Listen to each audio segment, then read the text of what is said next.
എല്ലാവർക്കും ഈ പ്രഭാതത്തിൽ വന്ദനം.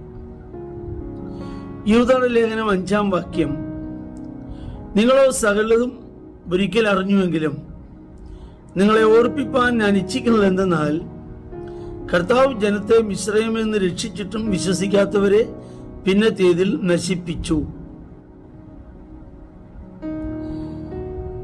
യൂദയുടെ ലേഖനത്തിൽ നിന്നാണല്ലോ നാം ചിന്തിക്കുന്നത്. ഒരിക്കലായി നമുക്ക് ഫലമേൽപ്പിക്കപ്പെട്ട വിശ്വാസത്തിന് വേണ്ടി നാം പോരാടണം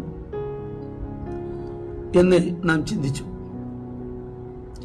3 ഗ്രൂപ്പിൽപ്പെട്ട വിശ്വാസികളെ കുറിച്ചും നമ്മളെ അല്പമായി ചിന്തിച്ചു. എന്നാൽ ഇവിടെ യൂദയുടെ ലേഖനത്തിൽ പ്രധാനമായ മറ്റൊരു വിഷയമാണ് സാമൂഹികമായി ദൈവം നടത്തിയ 3 ന്യായവിധികൾ. അതിലൊന്നാണ് ഇസ്രായേൽ, അവരെ രക്ഷിച്ചു, ശിക്ഷിച്ചു. മറ്റൊന്നാണ് സോദോം ഗോമോറ, അവരെ ദൈവം ഭസ്മീകരിച്ചു, അല്ലെങ്കിൽ തീ ഇറക്കി ദഹിപ്പിച്ചു. മറ്റൊന്ന് ദൂതന്മാർ, തങ്ങളുടെ വാഴ്ച കാത്തുകൊള്ളാതിരുന്ന ദൂതന്മാർ, അവരെ ചങ്ങലയിട്ടു. ഇത് സാമൂഹികമായ ന്യായവിധിയാണ്. എന്നാൽ വ്യക്തിപരമായ 3 ന്യായവിധി കൂടെ നാം പഠിക്കുന്നുണ്ട്. 1 കയീൻ, 2 ബിലെയാം, 3 കോരഹ്. ഇത് വ്യക്തിപരമായ 3 ന്യായവിധികളാണ്. എന്നാൽ ഇസ്രായേൽ മക്കളെ കുറിച്ച് നമ്മൾ പഠിക്കുമ്പോൾ 400 വർഷത്തെ അടിമത്വത്തിൽ നിന്നാണ് ദൈവം തന്റെ ജനമായ ഇസ്രായേലിനെ വിടുവിക്കുന്നത്. അവരുടെ കഷ്ടത ദൈവം കണ്ടു. അവരുടെ നിലവിളി അവൻ കേട്ടു എന്ന് നാം വായിക്കുന്നു. അത്രത്തോളം കഷ്ടതയിലൂടെയും നെടുവീർപ്പിലൂടെയും വേദനയിലൂടെയും കടന്നുപോയ ഒരു ഗണം.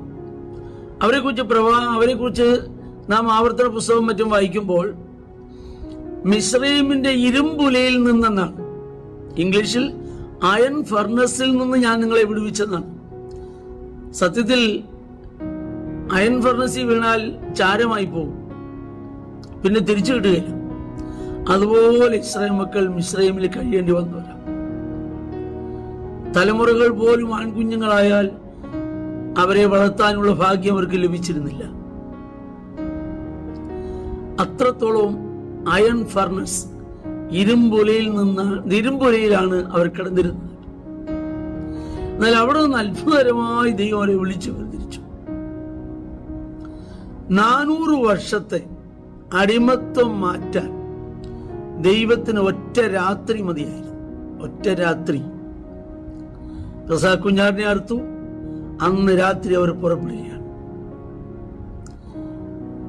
നാം ഇന്ന് ഈ രാവിലെ ഓർക്കണം, ദീർഘനാളുകളായി നാം അഭിമുഖീകരിച്ചുകൊണ്ടിരിക്കുന്ന വിഷയങ്ങൾക്ക് പരിഹാരം തരാൻ കർത്താവിന് അധികം സമയം വേണ്ട.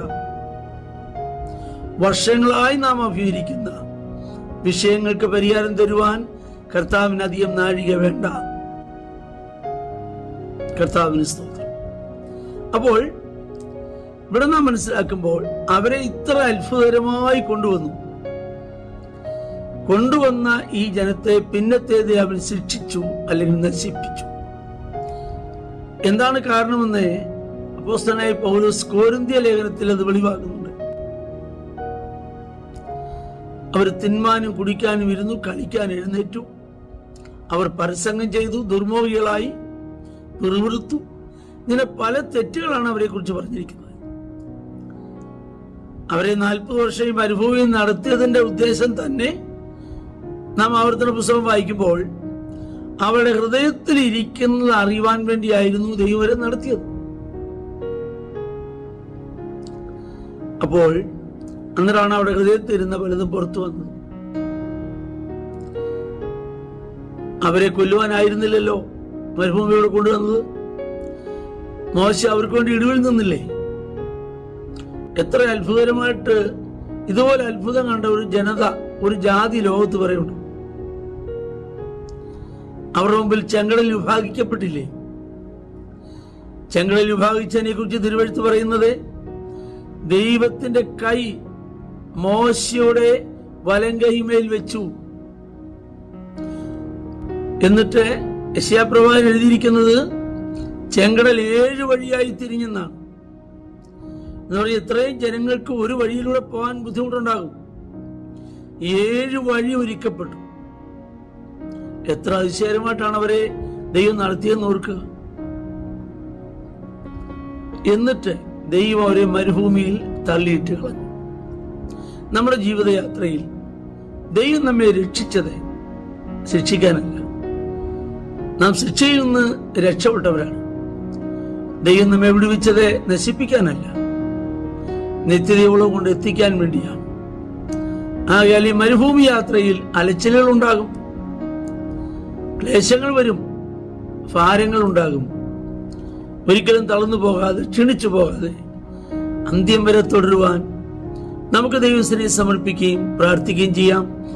ഞങ്ങളുടെ കർത്താവേ, സ്വർഗീയ നല്ല പിതാവേ, ഈ വചനം കേൾക്കുന്ന എല്ലാവരെയും അങ്ങയുടെ നാമത്തിൽ അനുഗ്രഹിച്ചു പ്രാർത്ഥിക്കുന്നു.